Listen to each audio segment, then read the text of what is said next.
শ্রী শ্রী রামকৃষ্ণ পরমহংসের জীবন কাহিনী।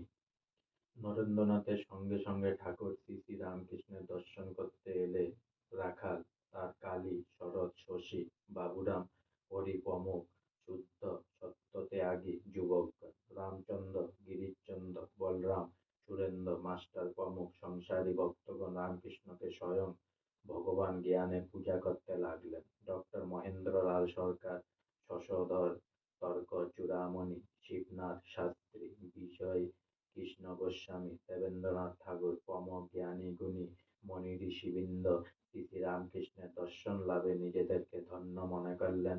ঠাকুর দিবারাত্র ভগবত প্রশংসা আলোচনা ও কীর্তনাদি নিয়ে প্রায় উন্মুক্ত জীবন যাপন করতে লাগলেন। এভাবে চলতে চলতে 1885 খ্রিস্টাব্দে তিনি অসুস্থ হয়ে পড়লেন। তার শরীর ছিল শিশুর মতো কোমল, অল্পতে তার ঠান্ডা লেগে যেত।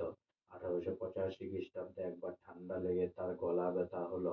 সেই ব্যথা আর সারল না, ক্রমে তা ঘায়ে পরিণত হলো।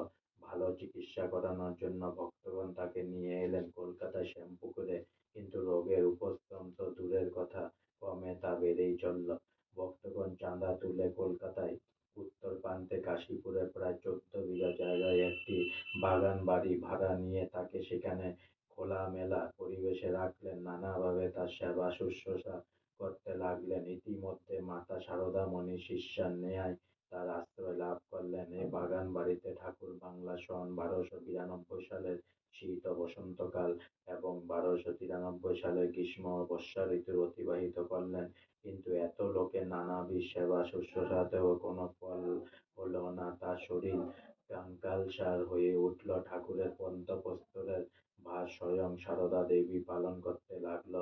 রান্না বান্নার কাজে সহায়তা দানের জন্য এবং তার সঙ্গিনীর অভাব দূর করার জন্য ঠাকুরের ভ্রাতুষ্পুত্রী শ্রীমতী লক্ষ্মী দেবীকে সেই সময় সেখানে এনে রাখা হলো। আজকে আমার শ্রী শ্রী রামকৃষ্ণ পরমহংসের জীবন কাহিনী এখানে সমাপ্ত হলো। তাই অনেক অনেক সাবস্ক্রাইব করুন, অনেক অনেক লাইক করুন, অনেক অনেক ভালো থাকুন, অনেক অনেক সুস্থ থাকুন, অনেক অনেক আনন্দে থাকুন, আর অনেক অনেক হেল্প করুন, আর সঙ্গে অনেক অনেক সাবস্ক্রাইব করুন প্লিজ।